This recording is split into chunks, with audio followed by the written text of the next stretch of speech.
வேலூரில் உள்ள முஸ்லிம் அரசினர் மேல்நிலைப் பள்ளியில் தமிழ்நாடு அரசு பணியாளர் தேர்வாணையத்தின் குரூப் 2 மற்றும் குரூப் 2A தேர்வுகள் இன்று நடைபெற்றன.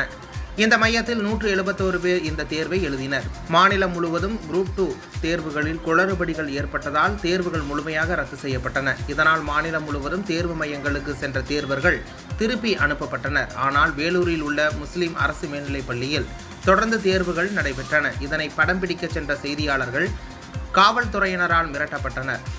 இருப்பினும் தேர்வு உள்ளே எழுதுபவர்களுக்கு தேர்வுகள் ரத்து செய்யப்பட்ட தகவல் தெரியாததால் ஆர்வமுடன் அவர்கள் தேர்வை எழுதினர். இதுகுறித்து அதிகாரிகளிடம் கேட்டபோது தேர்வு ரத்து குறித்து தகவல் கிடைப்பதற்கு முன்பாகவே தேர்வு தொடங்கிவிட்டதால் தங்களால் எதுவும் செய்ய முடியவில்லை என்று தெரிவித்தனர்.